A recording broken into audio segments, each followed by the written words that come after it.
namin sa inyo, i-share sa inyo ang magandang balita patungkol kay Jesucristo.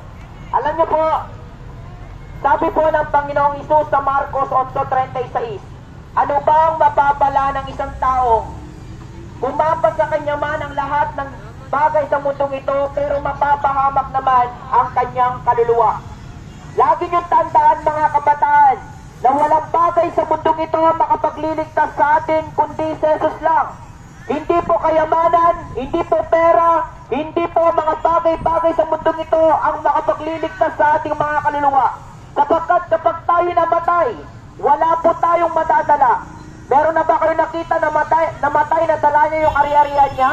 Meron na ba kayo nakita na namatay na dala niya yung kayamanan niya? Wala. Sapagkat sinasabi po sa mga ngaral, 5, nakakalungkot isipin, ipinanganak tayong walang dala, mamamatay din naman tayong walang dala. Yan po ang katotohanan, mga kababayan, mga kabataan. Wala po tayong madadala at wala pong pinakamahalagang bagay sa mundong ito. Ang pinakamahalaga ay ang kaligtasan ng ating kaluluwa. Kung nais mo na hindi mapahamak, inaanyayahan ka ng Diyos na mapakinggan ang mga katotohanan ito na itinuturo ng kanyang salita, ang Biblia. Ika tayo ng Diyos upang siya'y sampahin at parangalan, at isa ka sa kanyang nilikha upang siya'y sampahin at parangalan. Nilikha din ng Diyos ang langit at ang lupa na sinasabi ng Genesis 1:1. At nilikha din ng Diyos ang ating unang magulang na sina Adan at Eva upang sila po'y maging salamin ng katuwiran at kabanalan po ng Diyos. Mga kabataan, sa bawat ginagawa natin, dapat nabibigyan ng karangalan ang Diyos. At buong pagkataon dapat nating ibigin ang Diyos. Ang tanong, ito ba naging tugon natin sa Diyos? Hindi. Sapagkat tayo pong lahat ay lumapastangan sa Diyos at hindi nagpasakop sa kanyang pagkahari. Sapagkat ang ating unang magulang na sina Adan at Eva ay mas piniling sumuway kaysa sumunod. Simula nang sila po ay sumuway sa utos ng Diyos, ano po ba yung utos ng Diyos sa kanila? Na huwag po nilang kainin ang bungang kahoy na nagbibigay kaalaman patungkol sa masama at mabuti. Pero sila po'y sumuway sa utos ng Diyos. Simula nung sila'y sumuway sa utos ng Diyos, simula noon, ang lahat ng tao, lalaki at babae, ay likas na makasalanan. Na sinasabi po ng Roma 3:23, ang lahat ay nagkasala. Simula nung nagkasala sina Adan at Eva, pumasok sa mundo ang kasalanan. Na dahil sa kasalanan, napahiwalay tayo sa Diyos. Na dahil sa kasalanan, naging kaaway tayo ng Diyos. Na dahil sa kasalanan, napipilitan tayong gumawa ng kasamaan. That's why may nagsisinungaling, may pumapatay, may nagnanakaw. Yan po ay bunga ng kasalanan. Alam niyo po, tayo pong lahat ay likas na makasalanan.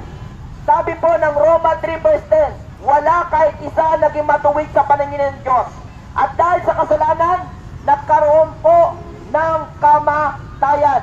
Na sinasabi po ng Roma 6:23, ang kabayaran ng kasalanan ay kamatayan. Ito po ang physical death at eternal death. That's why meron pong namamatay. Kahit na tayo po ay napalayo sa Diyos, ang Diyos pa rin ay gumawa ng paraan. Ano pong paraan? Upang tayo po ay magkaroon muli ng pag-asa. Ano po yun? Isinakripisyo po niya ang kanyang anak na si Jesucristo na sinasabi ng John 3:16.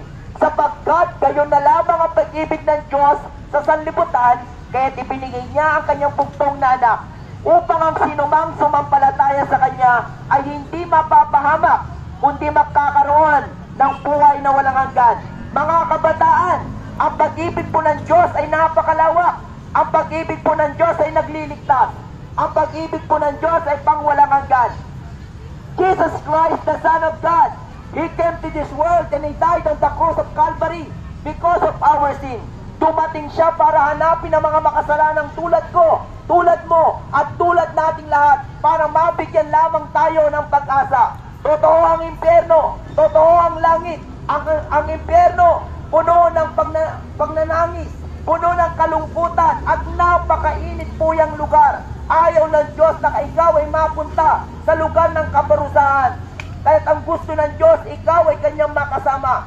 Kaya nga po, 2,000 years ago, Jesus Christ, the Son of God, bagamat si Jesus ay sinasamba ng mga anghel, dinadakila sa kalangitan, siya'y nagpakababat nagkatawang tao para sa iyo at para sa akin, para sa ating lahat, para hanapin tayo at bigyan ng pag-asa. Inako niya ang ating mga kasalanan. Siya'y nabako sa krus ng Kalbaryo, dala-dala ang ating mga kasalanan, at siya'y namatay sa Jesus para sa kasalanan mo, kasalanan ko, at kasalanan nating lahat. At siya'y inilibing, at sa pangatlong araw, siya'y muling nabuhay para magbigay ng pag-asa. Na ang sino mang sumampalataya sa Kanya ay hindi mapapahamak kundi magkakaroon ng buhay na walang hanggan. Mga kabataan, hindi dito nagtatapos. Kailangan nating tumugon sa panawagan ng Diyos. Una, magsisi po. Sabi po ng Acts chapter 2 verse 38, mangagsisi kayo at mangagbautismo sa pangalan ng Jesus at mapapatawad ang iyong kasalanan at matatanggap ninyo ang regalo ng Diyos. Walang iba ang banal na Espiritu.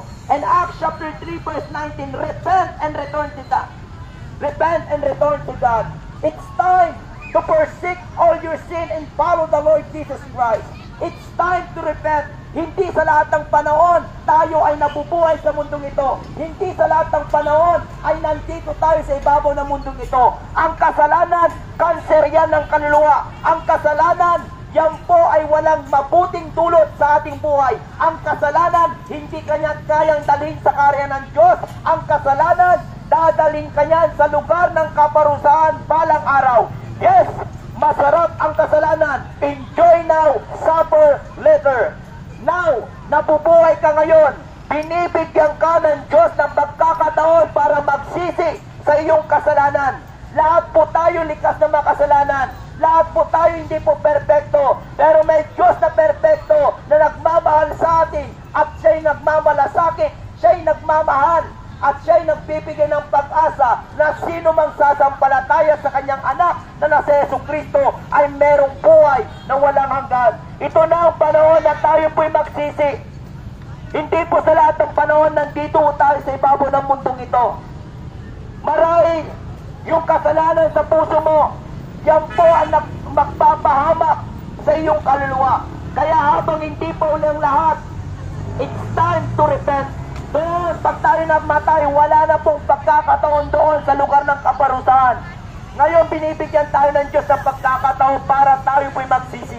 Pangalawa, sumampalataya ka kay Jesus. Sabi ng Acts 16:31, sumampalataya ka sa Panginoong Jesus at maliligtas ka.